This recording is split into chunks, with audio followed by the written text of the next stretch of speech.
I mean, if you have to perform without any pressure, then this is the platform when you can where you can do. Bachpan Theatre Festival connecting 500 schools, doing 60 performances at 9 venue is a superb job. Can we have a big round of applause for Atelier?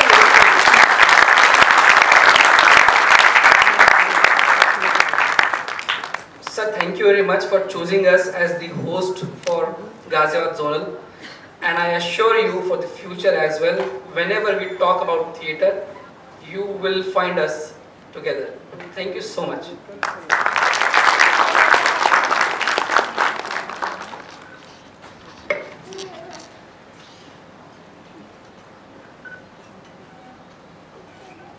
My name is Kuljit Singh. I work for Atelier Theatre and I curate Bachpan Theatre Festival annually. Almost 5 years from now, or slightly more than that, when we were working in different schools, we thought there is no kind of venue where students bring their work outside school. So whatever theatre work they are producing, it's meant for the consumption of students within the school auditorium, and that's the end of it.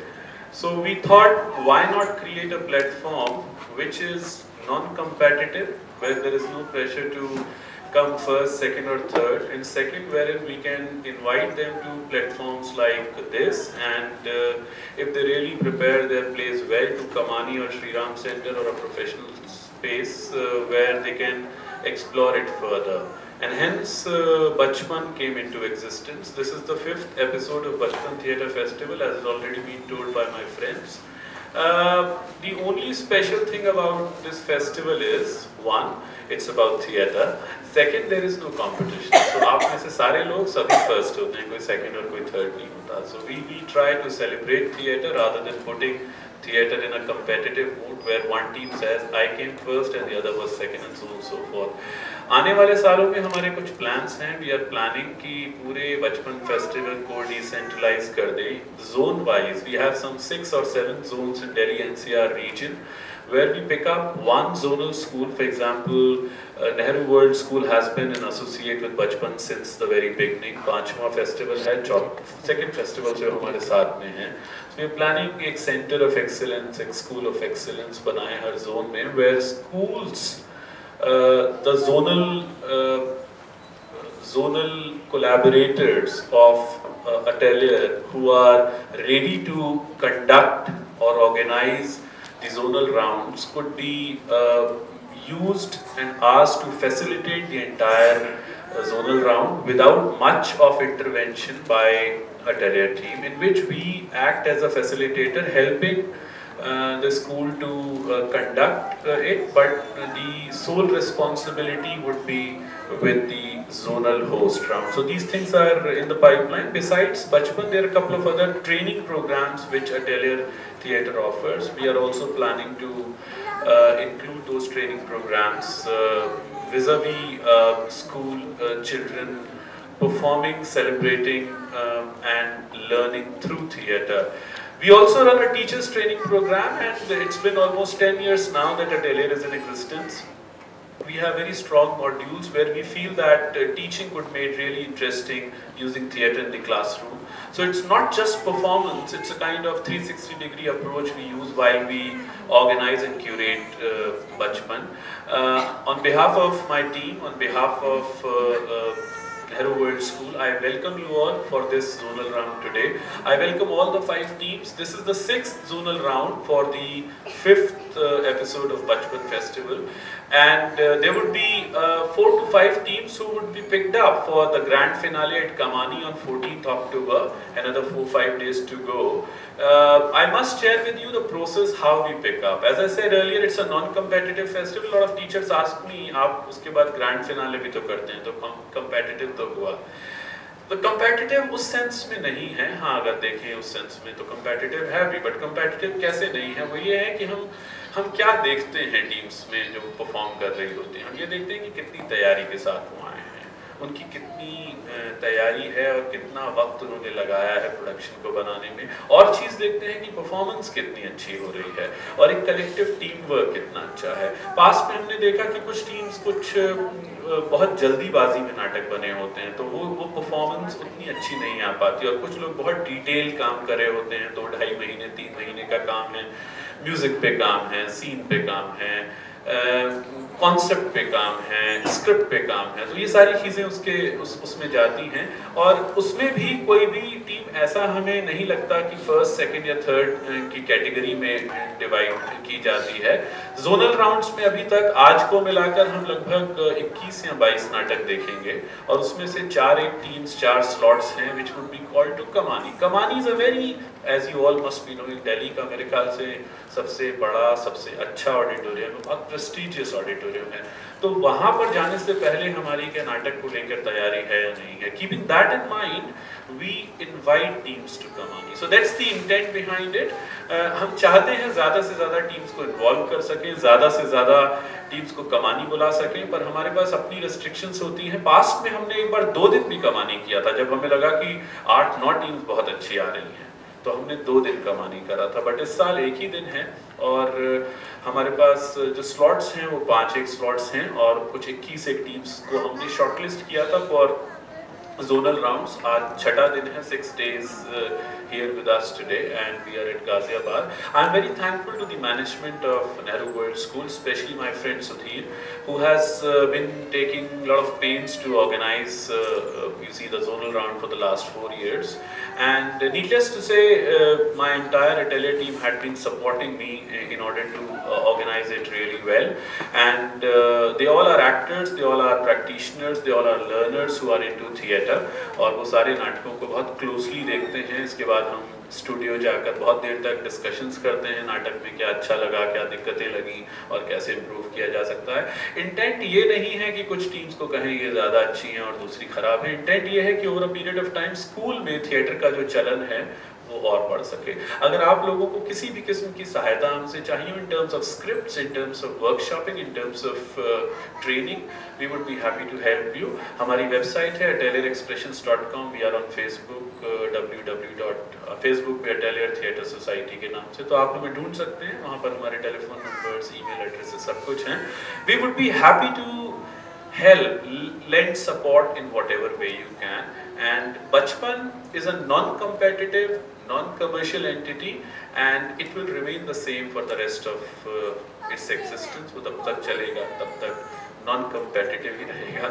कोई first नहीं आएगा, कोई second नहीं आएगा, कोई third नहीं आएगा, सभी फर्स्ट आएंगे। और आइडिया ये है कि हम सेलिब्रेट कर सकें। आप में से जो लोग कमानी आना चाहें, अभी एडवांस में मैं आप लोगों को इनविटेशन देता हूँ। कमानी में 4 बजे शुरू होगा। एक बहुत ही स्पेशल परफॉर्मेंस है। मेरे एक दोस्त हैं अश्वथ भट्ट, वो क्लाउनिंग करते हैं। आप लोग सब जानते होंगे रेड नोज क्लाउनिंग, यहाँ लाल रंग का एक नोज लगाया जाता है। वो यूरोप में और अमेरिका में बहुत फेमस फॉर्म है। अश्वथ ने लंदन, यूरोप घूम के सीखा और उसको दिल्ली में आकर एक्टर्स के साथ एक फॉर्म की तरह क्रिएट किया। He is doing a play called the zero story. उसको हमने इनवाइट किया है as the opening performance at Kamani. तो whether your school is going to make it to Kamani or not, that's irrelevant. आप सब लोग प्लीज जरूर आइएगा। वो नाटक बहुत ही अच्छा है, 40 मिनट का परफॉर्मेंस है, and it's about a boy who is zero. So that's the play all about. वो बहुत ही thematically हमारी philosophy को, हमारी समझ को with regard to theatre match करता है। हम ऐसा मानते हैं एट अटेलियर कि each individual is unique, और उसकी यूनिकनेस में उसकी स्ट्रेंथ है। तो उस अगर यूनिकनेस को हम किसी तरीके से भी चैनलाइज कर सकें, स्ट्रॉन्ग कर सकें, तो ये हमारे लिए सक्सेस होगी। और बचपन उसी फिलॉसफी का एक एक्सटेंशन है कि आप सब लोग यूनिक हैं, और आप सब लोगों की यूनिकनेस में आपकी स्ट्रेंथ ढूंढी जा सके। इन शब्दों के साथ thank you so much all of you for coming here. Sixth zonal round at Hindi Bhavan Ghaziabad. Thank you.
बाजार के सामने से निकले। दोनों तरफ दर्शकों की दीवारें खड़ी थी, मानो उन्हें इस जत्थे से कोई सरोकार ही ना है, मानो ये कोई तमाशा है और उनका काम केवल खड़े खड़े देखना है। अरे भैया, सबके सब काल के मुंह में जा रहे हैं। अरे भैया, आगे सिपाहियों का दल है, मार मार के भगा देगा। अरे लगता है महात्मा जी भी सटिया गए। अरे जुलूस निकालने से तो राज मिलना होता तो अब तक कब का मिल गया होता। और वैसे भी जुलूस में था ही कौन? लड़के सरगरे। अरे शहर का कोई भी बड़ा आदमी नहीं था। अरे छोड़ो। अरे क्या छोड़ो मैं को, आज रंग चौका मालूम होता है। अरे भाई, चोखा यूं मालूम होता है, तुमने कहा उस जुलूस में कोई बड़ा आदमी नहीं है। अरे भैया, बड़े आदमी क्यों जुलूस में आने लगे? उन्हें इस रात में कौन आराम नहीं है? और क्या भैया, बंगलों और महलों में रहते हैं, मोटरों में घूमते हैं, साहबों के साथ दावतें उड़ाते हैं। अरे कौन सी तकलीफ है? लेकिन भैया, मर तो हम लोग रहे जिन्हें रोटियों तक का ठिकाना भी नहीं। बिल्कुल भाई, इस वक्त कोई टेनिस खेलता होगा, कोई बाइक की सैर करता होगा, कोई ग्रामोफोन में गाना सुनता होगा। यहाँ कौन है पुलिस के डंडे खाने?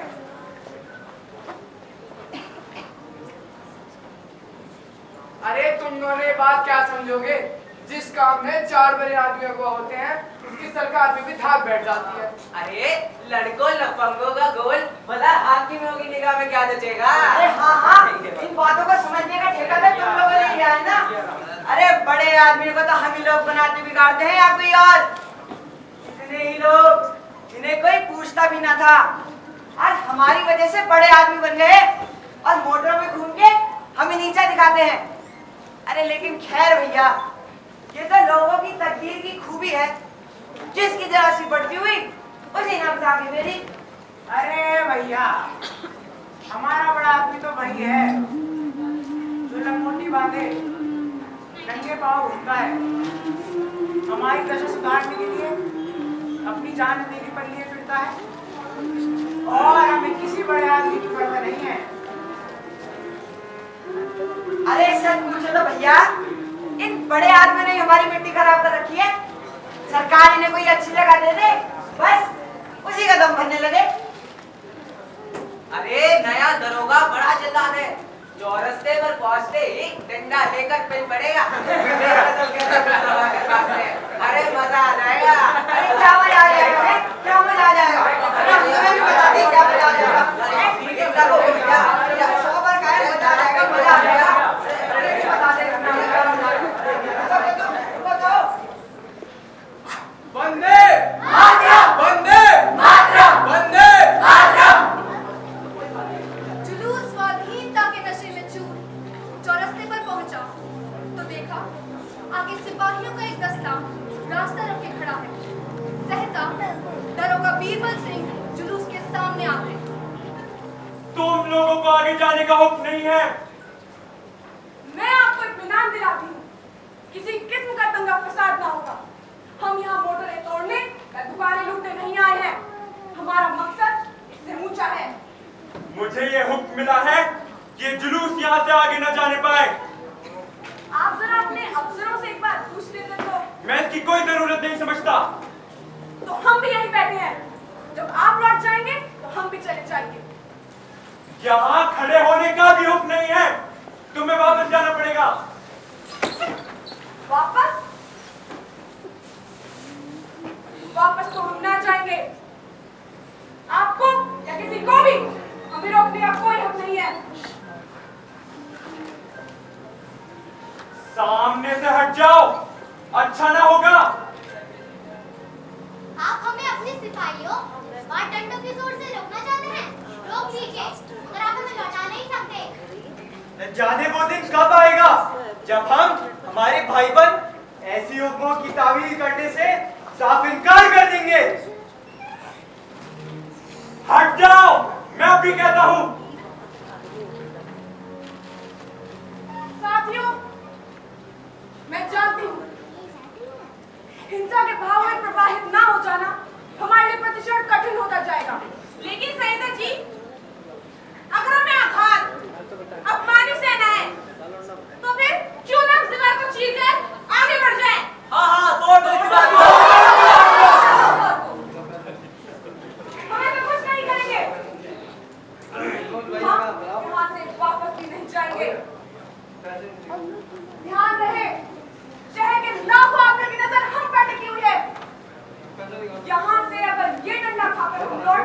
तो किस मुंह से आजादी का नाम लेंगे?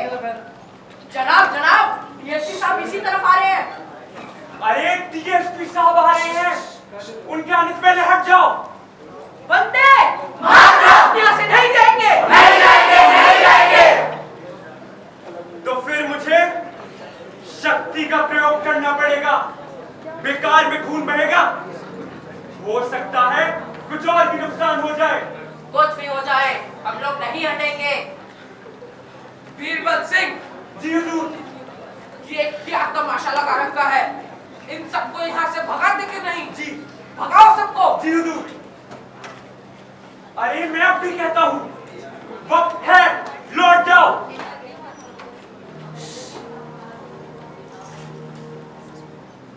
पढ़ता नहीं क्यों दूसरा कुछ बात की,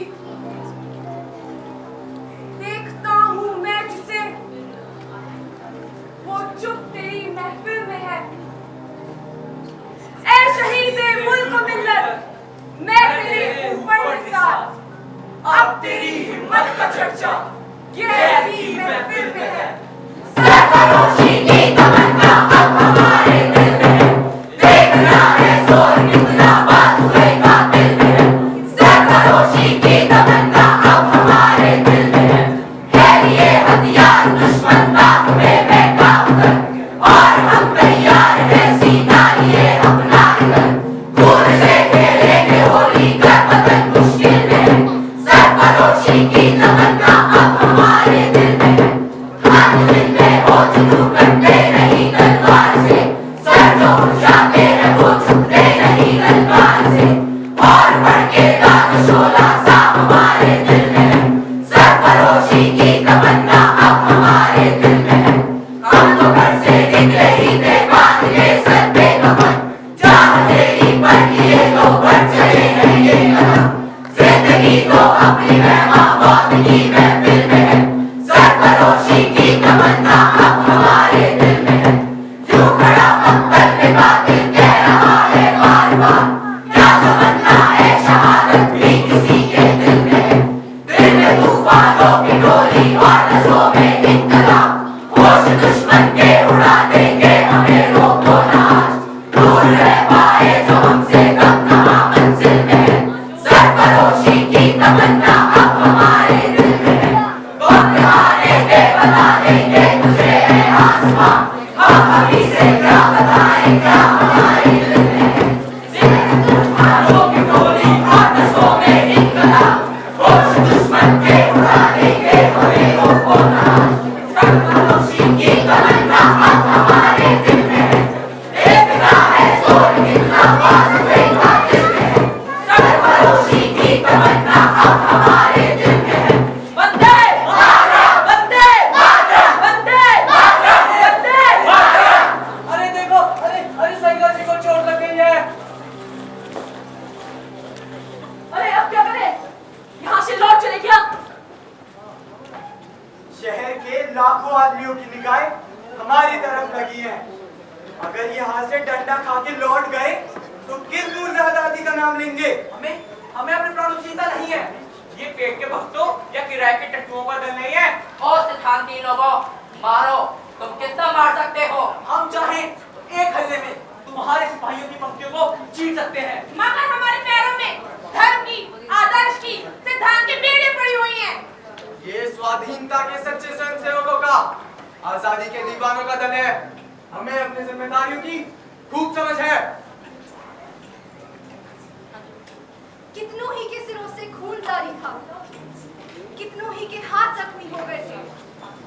10-12 मिनट तक यूं ही डंडों की बौछार होती रही और लोग शांत खड़े रहे। इस मार धाड़ की खबर एक क्षण में बाजार में जा पहुंची। अरे गजब हो गया भैया, गजब हो गया। इब्राहिम, सईदा जी के चोट लग गई और कहियों के तो हाथ पैर ही टूट रहे हैं। अब तो भाई मेरे से यहाँ नहीं रहा जाता। मैं तो जा रहा हूँ सुराजियों के पास। हाँ भाई, हम भी चलते हैं, जो होगा देखा जाएगा। हाँ, एक दिन तो सबको मरना ही है। अब जो होना है हो। हाँ, चलो। और देखते ही देखते अधिकांश दुकानें बंद हो गई।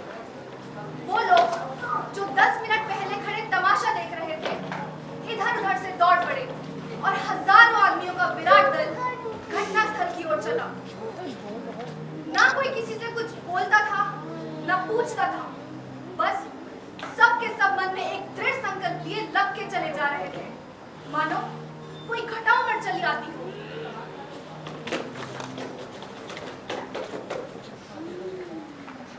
इन्हें मारो! इन सिपाहियों ने हमारे भाइयों को पीटा है। अरे कैसे भारतीय है जो अपने भाइयों को मार रहे हैं? इन्हें मारो! मारो! मारो! मारो! इस दल को दूर से देखते ही सिपाहियों में कुछ हलचल पड़ी। जनाब जनाब, सुराजी गुस्से से भरे हुए हैं, इसी ओर आ रहे हैं। तो तुम लोग डरते क्यों हो? जनाब, डरने की बात ही है। इन्हें सिद्धांत और आदर्श की परवाह नहीं। ये करने के लिए ही नहीं, मरने के लिए भी तैयार दिखते हैं। जनाब, अभी तो और भी लोग हैं और आने वाले लोगों के हाथ में लाठी और पत्थर है। जनाब, शांति और अहिंसा के विरोधारियों पर डंडे बरसाना और बात है, और एक उन्मत्त दल से मुकाबला करना दूसरी बात। मुझे कुछ नहीं सुनना। ये जुलूस यहाँ से आगे न जाने पाए, समझे? जी हुजूर।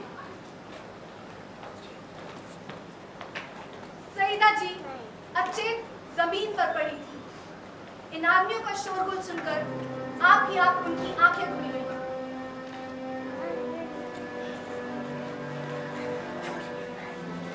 क्यों कैलाश? क्या कुछ लोग शहर से आ रहे हैं? जी हाँ, हजारों आदमी हैं। तो अब खैरियत नहीं, झंडा लौटा दो। हमें अपने भाइयों से नहीं लड़ना। चलो लौट चलते हैं। आप यूं ही लेटे रहिए, आप जैसा कहेंगे वैसा ही होगा। आप लोग फौरन शहीदा जी को बता ले जाइए।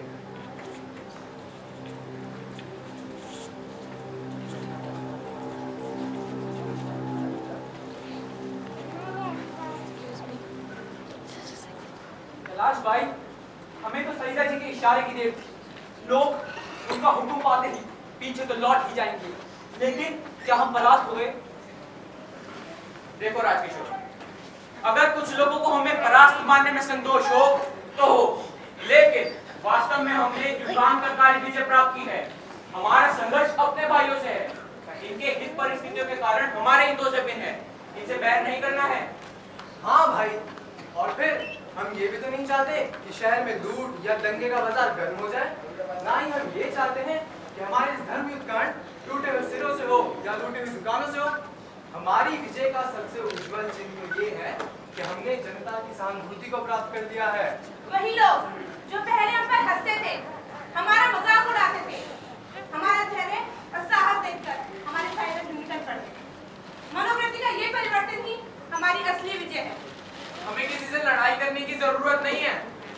हमारा उद्देश्य केवल जनता की सहानुभूति प्राप्त करना है, और जिस दिन हम इस उद्देश्य को प्राप्त कर लेंगे उसी दिन स्वराज्य का सूर्य उदय होगा। भारत माता की जय! वंदे मातरम! वंदे मातरम!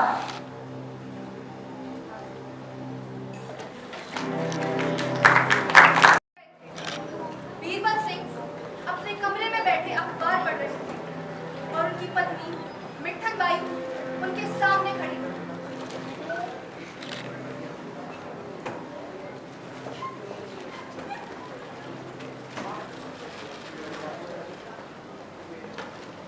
अब तो पूरे पुलिस महकमे पर हमारी धाक जम गई होगी।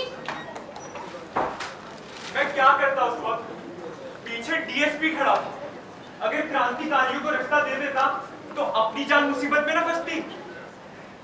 तुम कम से कम इतना तो कर ही सकते थे कि उन क्रांतिकारियों पर डंडे ना चलाते। तुम्हारा काम आदमियों पर डंडे चलाना है। तुम ज्यादा से ज्यादा उन्हें रोक सकते थे। कल को तुम्हें अपराधियों को वेद लगाने का काम दिया जाएगा तो शायद तुम्हें बड़ा आनंद आएगा। क्यों? तुम तो बात ही नहीं समझती हो। मैं खूब समझती हूँ। डीएसपी पीछे खड़ा था। तुमने सोचा होगा ऐसी कारगुजारी दिखाने का अवसर फिर मिले या ना मिले। क्या समझते हो उस दल में कोई भला आदमी ना था? अरे उस दल में कितने आदमी ऐसे होंगे जो तुम्हारे जैसों को नौकर रख सकते हैं। विद्या में तो शायद अधिकांश तुमसे अधिक पढ़े हुए हो, लेकिन तुम उन पर डंडे चला रहे थे। भारी जवाब मर्दी। अरे बेटे, ये सब छोड़ो। पता है डीएसपी साहब ने मेरा नाम नोट कर लिया है। जरूर कर लिया होगा, और के खून से हाथ रंगाकर तरक्की पाई तो क्या पाई? ये तुम्हारी कारगुजारी का इनाम नहीं, तुम्हारे देशद्रोह की कीमत है।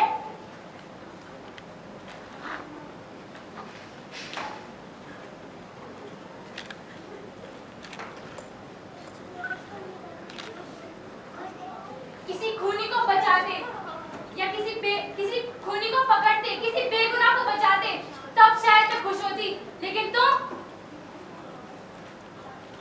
तुम बात ही नहीं समझती। मैं क्या करता उस वक्त? अरे डीएसपी है वो। तुम जानती हो इस घर के चलने के सारे पैसे वहीं से आते।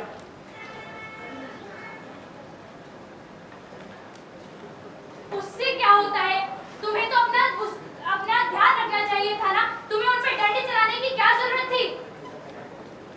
वो भी तो भारतीय है, तुम एक भारतीय हो गए, भारतीयों पर डंडे कैसे चला सकते हो?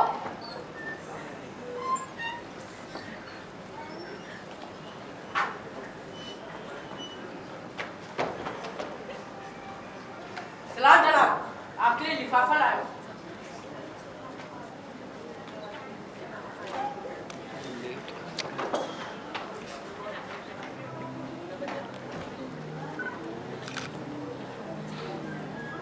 लगता है तरक्की का परवाना आ गया।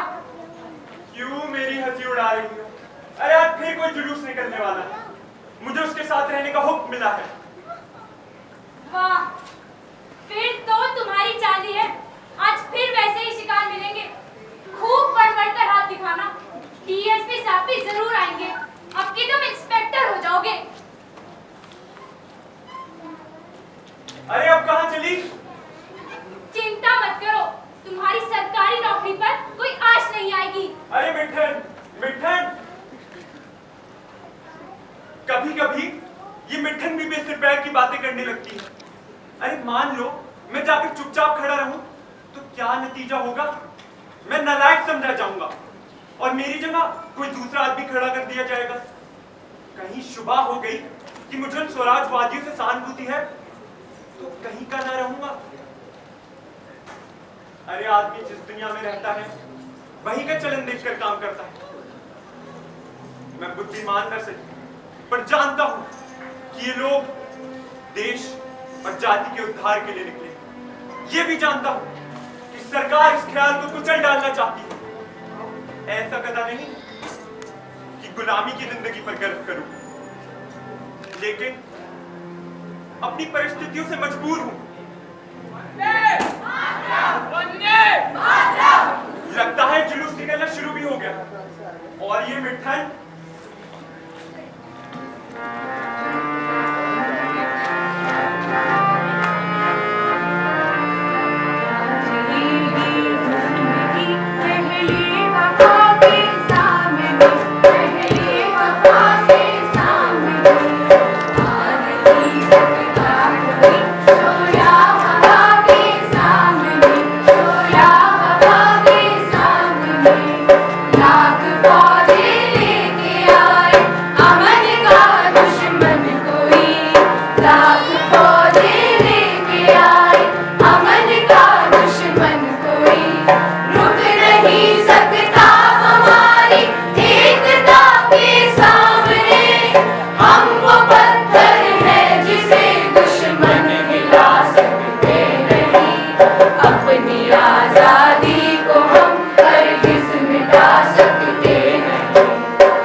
सर कुचलते जाएंगे, एक दो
3 दिन की भीषण ज्वर और वेदना के बाद आज उस जीवन का अंत हो गया जिसने कभी कभी पद की लालसा नहीं की, कभी अधिकार के सामने सिर नहीं झुकाया। सईदा जी ने मरते समय वसीयत की थी कि उनकी लाश को गंगा में नहलाकर दफन किया जाए और उनकी मजार पर स्वराज्य का झंडा खड़ा किया जाए। उनकी मौत की खबर पूरे शहर में ऐसे फैली जैसे मानो मातम का पर्दा पड़ गया, और जो भी ये खबर सुनता एक बार को ऐसे करता जैसे गोली लग गई और तुरंत उनके दर्शनों के लिए भागता। सारे बाजार बंद हो गए, इक्को और तामों का कुछ पता न था, मानो शहर लुट सा गया। देखते ही देखते सारा शहर उमड़ पड़ा। जिस वक्त जनाजा उठा, लाख सवा लाख आदमी साथ थे। कोई भी आंख ऐसी न थी जो आंसुओं से लाल ना हो। अरे ये कैसा जुलूस है? इसमें इतना सन्नाटा क्यों? जनाब, सईदा जी का इंतकाल हो गया, यूनी के मातम का जुलूस है। कौन सईदा जी? जनाब, सईदा जी, आपकी ही लाठी से ही तो उनका सिर फटा था। उन्हीं को दफनाने के लिए ले जाया जा रहा है। उन्होंने मरते समय वसीयत की थी कि उनकी लाश को गंगा में नहलाकर दफनाया जाए और उनकी मजार पर स्वराज्य का झंडा खड़ा किया जाए। देखो, जुलूस के एकदम पास मत जाना, 5-5 गज की दूरी पर चलना, ठीक है? जी हुजूर। अरे जुलूस के साथ इतनी महिलाएं। तभी उन्हें जुलूस की पहली पंक्ति में मिट्ठन बाई नजर आती है। बीरबल सिंह को विश्वास नहीं आता। उनकी देह में सिर से पांव तक सनसनी सी दौड़ जाती है। ये तो मिट्ठन है। ये इस जुलूस में क्या कर रही है? अगर किसी को पता चल गया कि बीरबल सिंह की स्त्री जुलूस में निकली थी, अरे तो कहीं का ना रहूंगा। मिट्ठन ने उसकी तरफ एक बार देखा और फिर आंखें फेरी, पर उसकी एक चितवन में कुछ ऐसा धिक्कार, कुछ ऐसी लज्जा, कुछ ऐसी व्यथा और कुछ ऐसी घृणा भरी हुई थी कि बीरबल सिंह सिहर से गए। वो कभी भी अपनी दृष्टि में इतने हल्के, इतने दुर्बल और इतने जलील न हुए थे। सहसा एक युवती ने दरोगा जी की तरफ देखकर कहा, कोतवाल साहब, कहीं हम लोगों पर डंडे न चला दीजिएगा, हमें अब डर सा लग रहा है। अरे आप ही के कोई भाई तो थे जिन्होंने उस दिन उस वीरांगना पर आघात किए थे। अरे इनके कोई भाई नहीं थे, खुद थे खुद। अच्छा, ये वही महाशय है। महाशय, आपको नमस्कार है। ये आपके ही कर्मों का फल है जो आज हम लोग आपके डंडे खाने के लिए आ खड़े हुए हैं। हम आपको बहुत बड़ा सा जलसा करके आपको जयमाला पहनाएंगे, आपका यशगान भी करेंगे। आप तो बिल्कुल अंग्रेज मालूम होते हैं, तभी इतने गोरे हैं। मेरे घर में ऐसा बालक जन्मा होता तो उसकी गर्दन ही मरोड़ देती। आप भी खूब कहती हैं दीदी, कुत्ते तक तो नमक कहा करा करते हैं और ये तो आदमी है। मर्द लज्जित करता है तो क्रोध आता है, स्त्रियां लज्जित करती हैं तो ग्लानि उत्पन्न होती है। बीरबल सिंह की अब इतनी हिम्मत ना थी कि वो इन महिलाओं के सामने आ सके। उन्हें अपने अफसरों पे क्रोध आया। मुझे को क्यों बार-बार इन कामों पर तैनात किया जाता है? अरे और लोग भी तो हैं। क्या मैं ही सबसे गया बीता हूँ? क्या मैं ही सबसे भाव शून्य हूँ? मिट्टी इस वक्त दिल में मुझे कितना कायर समझ रही हो। शायद इस वक्त कोई मुझे मार डाले तो वह मुंह भी न खोलेगी। शायद मन ही मन प्रश्न हो।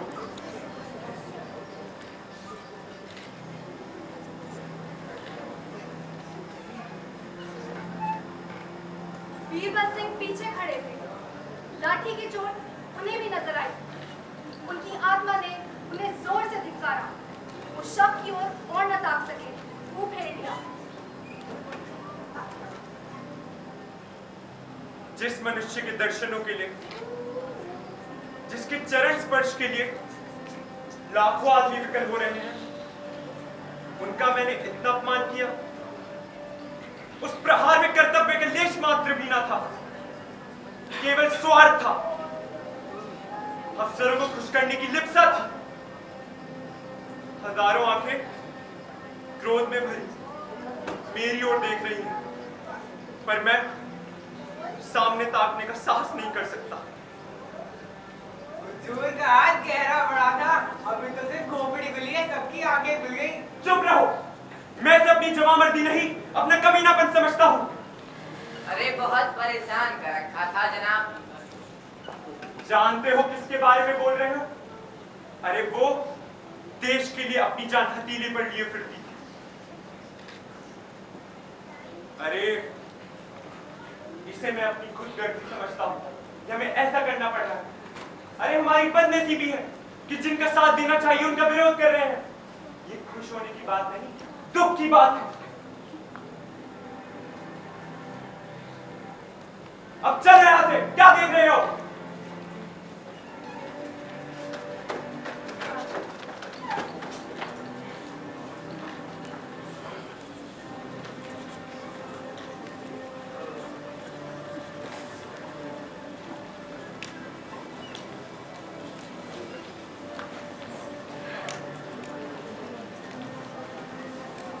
चलो मित्तल, घर चलो।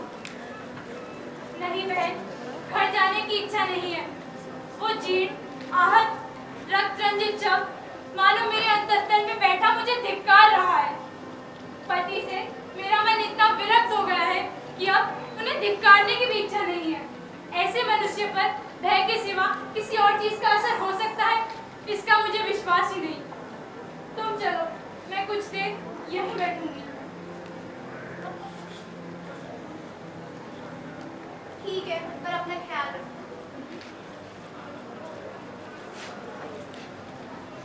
मिठन देर तक बैठी सोचती रही, पर अपने कर्तव्य का कुछ निश्चय न कर सकी। मैं नैयर जा सकती हूँ, किंतु वहां से महीने 2 महीने में फिर इसी घर में लौटना पड़ेगा। नहीं, मैं किसी की आश्रित न बनूंगी। क्या मैं अपने गुजर बसर को स्वयं नहीं कमा सकती? उसने स्वयं भांति भांति की कठिनाइयों की कल्पना की, पर आज उसकी देह में न जाने इतना बल कहां से आ गया था। इन कल्पनाओं का ध्यान में लाना ही उसे अपनी कमजोरी मालूम हुआ। सहसा उसे सईदा जी की बूढ़ी माँ का ख्याल आया। सईदा जी की बूढ़ी माँ, सुना है उनका इस दुनिया में सईदा जी के अलावा और कोई नहीं। बेचारी अकेली बैठी रो रही होगी, कोई तसल्ली देने वाला पास ना होगा। मुझे उनके पास चलना चाहिए। सुनिए, सईदा जी का घर।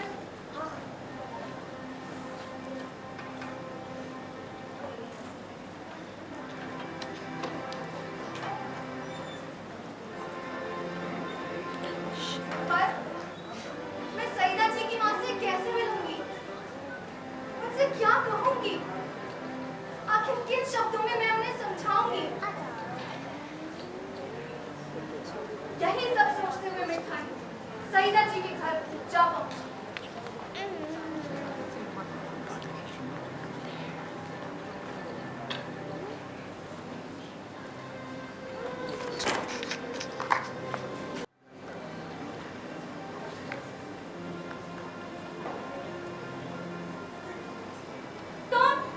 तुम यहाँ कैसे आए? उसी तरह जिस तरह तुम आई हो। मैं समझ गया हूं कि मैंने जो अपराध किया है वो अक्षम्य है। अपने अपराध क्षमा करवाने आया हूं। लेकिन तुम ऐसे अपराध तो लगातार करते रहोगे। कितनी बार क्षमा मांगोगे? अब क्षमा मांगने का अवसर नहीं आएगा। मैं अपनी पुलिस की नौकरी छोड़ रहा हूं। मैं जानता हूं कि मुझ पे विपत्ति आएंगी, पर मैं उन्हें सहन करूंगा। क्या कुछ नहीं सोचा था मैंने तुम्हें कहने के लिए, पर अब लगता है उस सब की कोई जरूरत नहीं। शायद तुम्हें अपनी भूल का एहसास हो गया है। अब शायद मेरी सारी चिंताएं मिट गई हैं।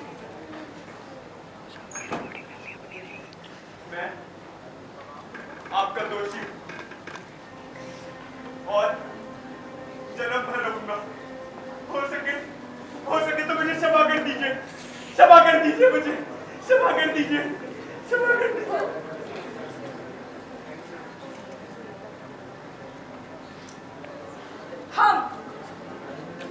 हम सब आजादी की कीमत चुका रहे हैं।